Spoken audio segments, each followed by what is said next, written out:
The July DMAR Market Trends data was released this week, and there are two notable trends.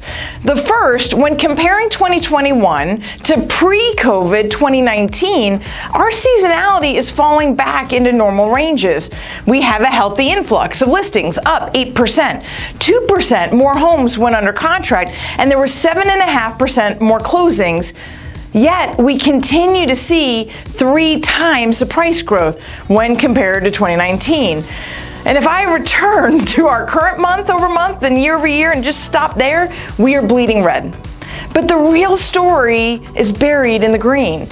Active inventory is up 30% month over month to 4,056 homes for sale, up from 3,122 last month and a historical low of below 2,000 just a few months ago in April.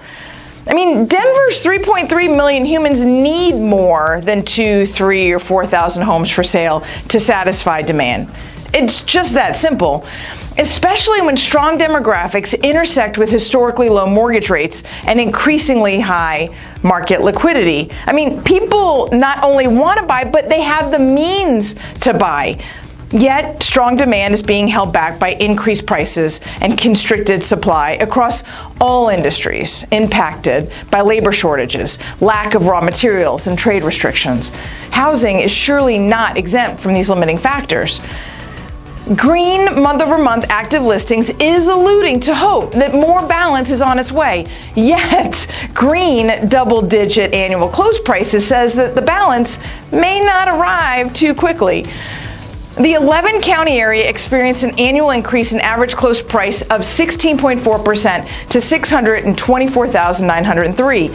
An increase in median close prices of 17% to $540,000.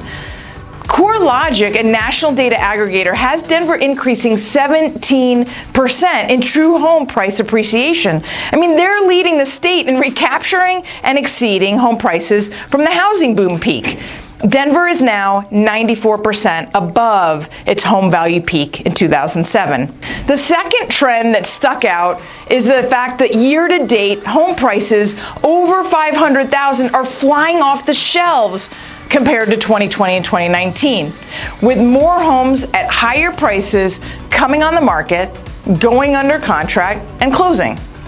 So far this year, 108 times more homes over $1 million closed. 81% more homes closed between $750,000 and $1 million. And 44% more homes closed between $500,000 and $750,000. 46% of all homes sold this year to date were below $500,000.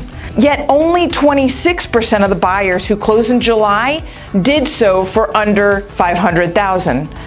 And the active and pendings for the lower price points were down too. In fact, year-to-date and closings were down 19%. Pendings were down 13% lower, and new listings were down 18%, all in the under 500 price bracket. I mean, the under $500,000 buyer is struggling to find a property in Denver. I'm probably not telling you anything you don't know. But would it help you to know that Colorado's not in the top 10 most expensive places to live? Places like California, New York, and Hawaii make up the top 3, and other coastal state home buyers and investors are going to continue to see Denver as affordable, pushing prices up and challenging our first-time home buyers and entry-level buyers. As for the economy, at some point, the Fed will stop buying mortgage-backed securities. People will go back to work, loosening supply constraints, and the price of goods will soften. Interest rates will also increase. Until then, these incredibly and historically low interest rates are taking a little bit of the edge off. We have to be the loudspeaker for our buyers and sellers to take advantage of these low rates like a gift, because the cost of waiting will be painful, especially for our first-time home buyers seeking homes under the vanishing $500,000 price point.